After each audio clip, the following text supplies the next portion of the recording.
मैं अभी झालावाड़ के आनंद विहार कॉलोनी में हूँ। ये जनाना अस्पताल के पीछे का हिस्सा है, जहाँ पर ये मेरे पीछे आप जो देख रहे हैं, ये कृषि भूमि है। इस भूमि पर स्टे है, पारिवारिक विवाद है, बहुत सारी चीज़ें अपनी जगह पर है, जिनका खुलासा बाद में आगे आपके सामने होगा। लेकिन सबसे बड़ी समस्या ये है कि यहाँ पर भूमाफियाओं ने इस पूरी ज़मीन पर एक ऐसी बाउंड्री कर दी है कि जो इसके पीछे जो ज़मीन है, जो मैं आपको आगे दिखाने वाला हूँ, वो लोग इधर नहीं आ पा रहे हैं। परिवार कैंसर से ग्रस्त है उनके, तो वो कैंसर पीड़ित मरीज को लेकर परिवारजन अस्पताल नहीं ले जा पा रहे हैं। पूरा रास्ता आप देख सकते हैं कि इस तरीके से भूमाफियाओं ने इस ज़मीन को कब्जा करके और कोर्ट के स्टे के बावजूद इस तरह की बाउंड्री इस पर पूरी बना दी है। इस पूरी बाउंड्री बनने के बाद में जो स्थिति है, ये पूरी, अगर यहाँ से वो परिवार निकलता है तो उसे जान से मारने की धमकी दी जाती है, उनकी महिलाओं के साथ अभद्रता की जाती है। और इवन अभी 1-2 दिन पहले एक वाक़या हुआ, हमें बताया परिवारजनों ने कि वो अपने पिता को लेकर, कैंसर पीड़ित पिता को लेकर आगे जा रहे थे, अस्पताल दिखाने जा रहे थे, तो तलवार से उनके पीछे वार किया गया। तो वो जा नहीं पा रहे हैं यहाँ से अस्पताल, उनके पिता। पूरा परिवार दहशत में है। झालावाड़ जिला कलेक्टर के पास बार बार जाकर वो शिकायत दे रहे हैं। न तहसीलदार उनकी सुन रहा है, न पुलिस उनकी सुन रही है, और ना पटवारी उनकी सुन रहा है, जबकि ज़मीन उनकी है। इस पर कानूनी रूप से स्टे लगा हुआ है। स्टे के बावजूद भी नहीं सुनवाई हो रही है। हमारे साथ वो परिवारजन हैं जिनकी स्थिति मैं आपको बताने का प्रयास करता हूँ, उनसे बातचीत करने का प्रयास करता हूँ, मिलाने का प्रयास करता हूँ कि उनके साथ क्या क्या किया जा रहा है। झालावाड़ में कानून नाम की कुछ जो चीज़ें हैं, वो किस तरीके से, किस कदर से समाप्त हो चुकी हैं। तो सबसे पहले मैं आपको जोड़ता हूँ। आप यहीं रहती हैं? जी, मैं यहीं रहती हूँ। अच्छा। इनकी सबसे बड़ी बेटी हूँ, कुशला चौहान, और हमारी ज़मीन ज़बरदस्ती कब्जा कर रखी है। वीरेंद्र सिंह, हरी सिंह और दीपक राठौड़ ने ज़बरदस्ती इंतकाल खुला लिया है और निधि चौहान को अपने कब्जे में रखकर रखेल के रूप में पटपड़िया गांव में रख रखा है, उसे छुपा के रख रखा है। कई बार मुद्दा निकला, लेकिन न कोई तहसीलदार सुन रहा है, न कोई पटवारी सुन रहा है, और न कोई एसडीएम सुन रहा है। इन सब की मिलीभगत है, बस कलेक्टर साहब हमारी मदद कर रहे हैं, कोई हमारे पे ध्यान नहीं दे रहा है। मेरे पापा, आपकी मेन समस्या क्या है? मेन समस्या ये है कि हमको रास्ता नहीं दिया जा रहा है, हमारा रास्ता ब्लॉक कर लिया है, और हम उस रास्ते में निकलने की कोशिश कर रहे हैं तो हमारे वहाँ गुंडे बैठ जाते हैं और हमारे ऊपर लाठियाँ और वो पत्थर बरसा रहे हैं। हमको बहुत परेशान किया जा रहा है सर, और हम बाहर भी जाते हैं तो हमारे रास्ते रोक लिए जाते हैं। गुंडे हमारे आसपास इर्द गिर्द घूमते हैं। हमको न्याय दिया जाए और हम आत्म सुरक्षा का हमको सबसे पहले अधिकार दिया जाए सर। अच्छा, इसमें कोर्ट, माता जी आप भी यहीं रहते हो? आप कौन हो? मैं मम्मी हूँ। अच्छा, हाँ कैलाश की। हाँ। आपको बता दो, हाँ। क्या क्या परेशानी हो रही है आपको? मैं मेरा पति बसंती लाल, उसकी वाइफ हूँ, कैलाश भाई हूँ। मेरा दो पुत्र मार दिया इन्होंने, मेरी ज़मीन छीना ली। मेरे को बहुत दुख दे रहे हैं। रात में मारने आते हैं, काटने आते हैं। मेरा पैसा भी ले लिया इन्होंने। सब मेरे को हालत ख़राब कर दी है, मकान और गड़ा। हर मेरी बहुत हालत पागल दशी हो रही हूँ मैं। मेरा बच्चा मर गया। और साहब मेरे को कहते कि हम ये ज़मीन लेकर रहेंगे, तुम्हारी नहीं चलने देंगे। मैं दरबार का घोड़े की, दरबार में की मैं आपके साथ हूँ, मंडाउर में जाओ, इनकी वो करो रिपोर्ट। मैं अभी जवान बुलाता हूँ।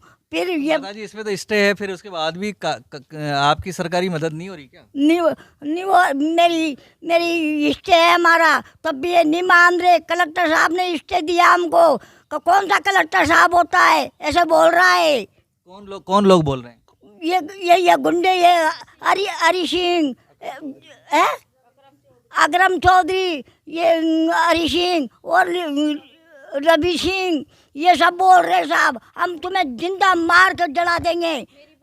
अच्छा, तो पुलिस मदद नहीं कर रही है आपकी? पुलिस है ना, हमारी कोई मदद नहीं करती। हमने 3-3, 4-4 बगत रिपोर्ट करी। शुरू में हमें धोखा से बुला लिया इन्होंने। हमारा चूड़ा खुला लिया, हमारा जेवर खुला लिया, हमारा रिबन खाना माना का सब खुला लिया, और हमें मिनी ससवाले में लिया है यहाँ।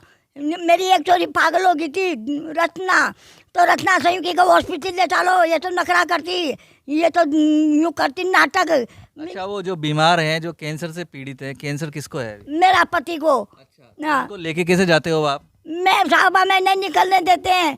फिर सुनो 20 दिन हो गया, 15 दिन में उनकी नल की बदलाने थी, 15 दिन हो गया नल निकलने दे, आज 12 दिन हो गया गेट हो यहाँ। फिर यहाँ कोई कारीगर काम करते हैं, कब माता जी आप चिंता ना करें, यहाँ वो निकालो, तुम्हें मारने लगते उनके नल की डलाओ, तो नल की सेटिंग होगी वहाँ। आज बहुत घबराया, वो बहुत घबराया है। हमारी ऐसी हालत कर रखी है, बताओ हम क्या करें। 4-4 पीढ़िया की ज़मीन है, इनकी बात तो थोड़ी, ज़मीन तो हमारी है। और ये कह रहे कि नहीं हमको दो, हम लेकर रहेंगे तुम्हारी ज़मीन, आओ हमारे पास बैठो, समझौता करो। मैं किसी बात पर समझौता नहीं करूँगी। कब्जा कर लिया मतलब आपकी ज़मीन को? कब्जा, अच्छा। आप भी यहीं हो? जी, मैं पुत्री बसंती लाल जी चौहान की उमा चौहान बोल रही हूँ। मैं यहीं की रहने वाली हूँ सर। आज मुझे रहते हुए 40 वर्ष हो गए सर। मैं MA BEd RS pre fight करने वाली लड़की हूँ। और मैं आपको ये बता दूँ कि हमारी ये जो ज़मीन है 3 बीघा ज़मीन, इस पर रविंद्र जादौन, हरी सिंह, मेरी भाभी निधि चौहान ने इन लोगों के साथ रह के, इन लोगों के साथ में गलत व्यवहार कर करके इनके साथ रह रही है और हमें बर्बाद करने की हमें दिन रात धमकियां मिल रही तो है। ये ज़मीन तो उन्होंने बेच दी, वो कह रहे हैं कि खरीद ली उन्होंने, ऐसा है क्या? सर मेरे भाई के साथ इन्होंने 420 की, मेरे भाई को इन्होंने कोई पैसा नहीं दिया, थोड़ा बहुत पैसा दिया होगा, लेकिन उसने पैसा मांगने पर उसका एक्सीडेंट करवा दिया। इसमें इसकी पत्नी निधि चौहान भी शामिल है और उसके पिता राम सिंह, इसका भाई प्रवीण चौहान भी शामिल है सर।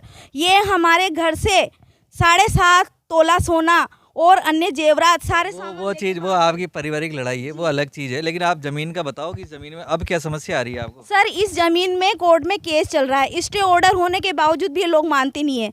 हमारे साथ अश्लील हरकतें करते हैं, वीडियो क्लिप बनाते हैं और फोटो खींच के यूँ कहते हैं, आसपास रास्ते में रोक लेते हैं हमको, गुंडे पीछे लगा देते हैं और हमसे कहते हैं तुम्हारा घर से बाहर निकलना दुश्वार कर देंगे और तुम आके बता। अश्लील हरकतें करते हैं और गाली गलौज करते हैं। हमें जान से मारने की और जिंदा जलाने की धमकियां दिन रात मिल रही है।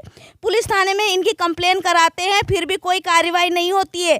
सर मैंने कलेक्टर साहब को फ़ोन किया, उनकी एक फ़ोन पर उन्होंने अपना व्यक्ति भेजने के बाद कलेक्टर साहब तो मदद कर रहे हैं ना जी आपकी? बिल्कुल उनकी तरफ से हमें कोई परेशानी नहीं है, वही हमारी सब तरह से मदद कर रहे हैं। तहसीलदार, पुलिस, पटवारी, ये सब बिकाऊ व्यक्ति है। तहसीलदार, पटवारी, CI ये सब व्यक्ति बिकाऊ हैं। ये सब पैसा ले लेके बैठे हुए हैं और अन्य पुलिस वाले लोगों अच्छा, पर। वो कैंसर पीड़ित कौन है जिनको आप बताएंगे? जी मेरे वो पिताजी हैं, वो कैंसर के रोगी हैं, उनका नाम बसंती लाल चौहान है। एक बार दिखा देंगे आप कहाँ हैं? जी हाँ बिल्कुल, चलिए। और आप बताना चाहते हो कुछ? नहीं। जिस त्रासदी से ये पूरा परिवार जुड़ा हुआ है, जिस त्रासदी से पूरा परिवार जूझ रहा है, उस त्रासदी को सबसे पहले मैं आपको दिखा देना चाहता हूँ कि किस तरीके से कैंसर पीड़ित मरीज के साथ में, कैंसर पीड़ित व्यक्ति के साथ में क्या हालात किए जा रहे हैं। जो ये देखिए आप यहाँ पर। अच्छा, इन बाबा को कैंसर है? जी। अच्छा तो हाँ बिल्कुल चल रहा होगा, इलाज चल रहा है। तो अब ये स्थिति है, तो इसी स्थिति में तो कैसे निकलने दे रहे होंगे इनको ना?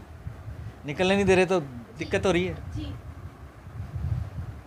सर हम लोग एक पेंशन पे ही चल रहे हैं। चलो। सारा पैसा हमारा पेंशन का और इनकी इलाज और सारे केस में खत्म हो जाता है। सर हम लोग कहीं कमाने भी नहीं जा सकते ऐसी स्थिति में, केस के चक्रों में फंसे रहते हैं। दिन रात पिताजी की हालत और इनके लड़ाई झगड़ों में फंसे रहते हैं। अब आप बताओ, ढंग से ना तो हम पढ़ पाते हैं, ना ढंग से खा पाते हैं, ना रह पाते हैं। रात को भी गुंडे आके बैठ जाते हैं, दारू पी के शराब पीते रहते हैं आए दिन यहाँ।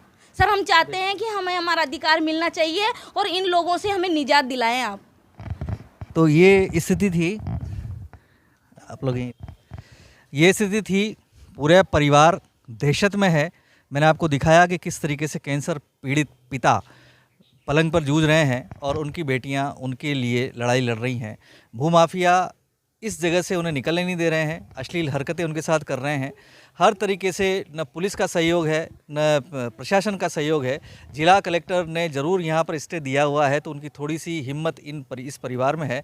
लेकिन परिवार इतना दहशत में है कि जो लोग भूमाफिया हैं, अधिक प्रवृत्ति के लोग हैं, जेल जा चुके लोग हैं, उन लोगों ने इनकी ज़मीन पर कब्जा किया हुआ है और ये पूरी तरीके से त्रस्त है और दुखी हैं। झालावाड़ जिला प्रशासन को चाहिए कि इन्हें प्रॉपर तरीके से इनकी सुनवाई की जाए और इनके साथ न्याय किया जाए।